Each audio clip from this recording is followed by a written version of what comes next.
The haunted minds থেকে আমি সিদ্ধার্থ। আপনারা শুনছেন আজকের গ্রাম বাংলা ভূতের গল্প ভয়ঙ্কর রাত। রাত তখন প্রায় 1:20। বাইরে ঝড় আরো তীব্র হয়েছে। পুরনো বাড়ির জানলাগুলো কাঁপছে, যেন কেউ বাইরে থেকে ধাক্কা মারছে। অরিন্দম কাঁপা হাতে টর্চ জ্বালিয়ে করিডোরের দিকে এগিয়ে গেল। হঠাৎ উপরতলা থেকে ভেসে এলো ভারী পায়ের শব্দ। সে থেমে গেল। এই বাড়িতে তো আর কেউ থাকার কথা নয়। ঠিক তখনই সিঁড়ির মাথায় একটি কালো ছায়া দাঁড়িয়ে থাকতে দেখা গেল। ছায়াটির চোখ দুটো অস্বাভাবিক লাল। মুহূর্তের মধ্যেই সেটি অদৃশ্য হয়ে গেল। সাহস সঞ্চয় করে অরিন্দম ধীরে ধীরে সিঁড়ি বেয়ে উপরে উঠল। দোতলায় পৌঁছেই সে দেখল একটি দরজা আধ খোলা। ভেতর থেকে ক্ষীণ স্বরে কেউ যেন বলছে, ফিরে যা, এখনো সময় আছে। অরিন্দম দরজাটি ঠেলে খুলতেই ঘর জুড়ে জমে থাকা ধুলোর গন্ধে দম বন্ধ হয়ে গেল। ঘরের মাঝখানে একটি কাঠের টেবিল, তার উপর একটি পুরনো ডায়েরি। ডায়েরির প্রথম পাতায় লেখা, যে এই ডায়েরি পড়বে সে আর কখনো এই বাড়ি থেকে স্বাভাবিক অবস্থায় ফিরতে পারবে না। কৌতূহল তাকে থামতে দিল না। পরের পাতায় লেখা ছিল, 1987 সালে 17ই আগস্ট এই বাড়িতে এক রাতে 7 জন মানুষ অদ্ভুতভাবে মারা যায়, কিন্তু তাদের একজনও এখনো মুক্তি পায়নি। ঠিক তখনই ঘরের দরজাটি প্রচণ্ড শব্দে বন্ধ হয়ে গেল। অরিন্দম ছুটে দরজা খুলতে গেল, কিন্তু দরজা যেন পাথরের মতো শক্ত হয়ে গেছে। হঠাৎ ঘরের তাপমাত্রা দ্রুত কমতে শুরু করলো। তার নিঃশ্বাস থেকে সাদা ধোঁয়া বেরোতে লাগলো। পেছন থেকে কারোর ফিসফিসানি, আমার মুখটা দেখো। সে ধীরে ধীরে পিছনে তাকালো। দেওয়ালের আয়নায় নিজের প্রতিবিম্বের বদলে দাঁড়িয়ে আছে এক রক্তমাখা নারী। তার মাথা কাত হয়ে আছে, চোখ দুটো ফাঁকা আর ঠোঁটে অস্বাভাবিক হাসি।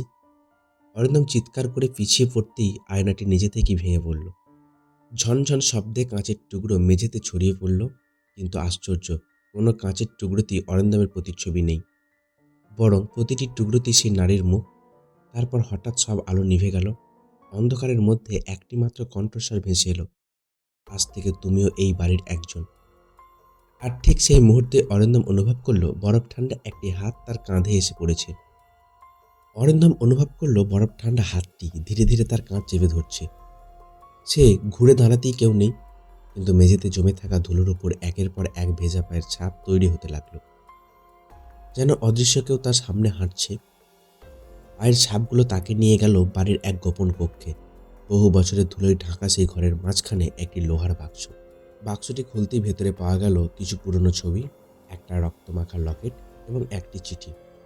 চিঠিতে লেখা ছিল, এই বাড়ির মালিক নিজের লোভে 7 জন নিরীহ মানুষকে হত্যা করেছিল। তাদের আত্মা আজও মুক্তি পায়নি।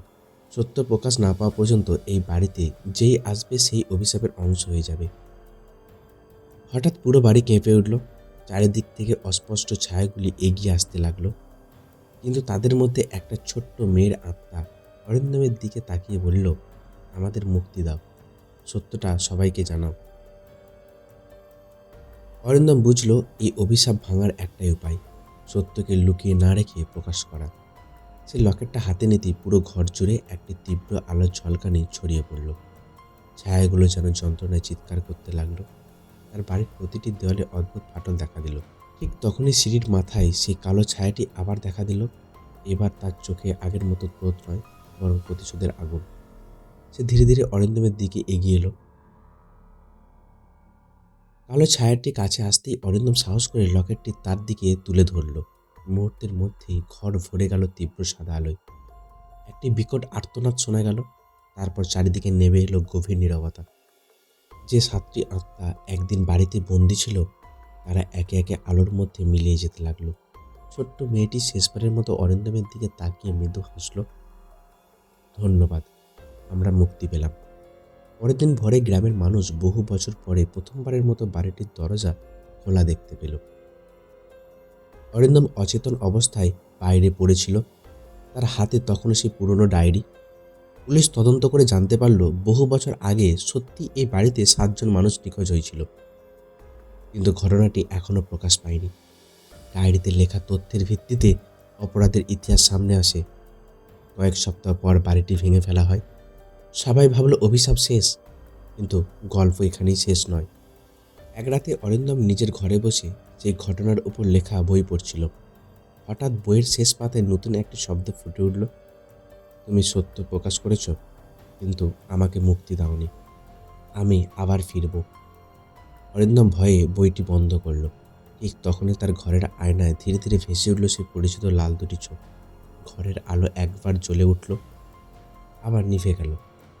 আর অন্ধকারের মধ্যে ভেসে এলো এক ঠান্ডা ফিসফিসানি, পরের ভয়ঙ্কর রাত খুব শীঘ্রই আসছে।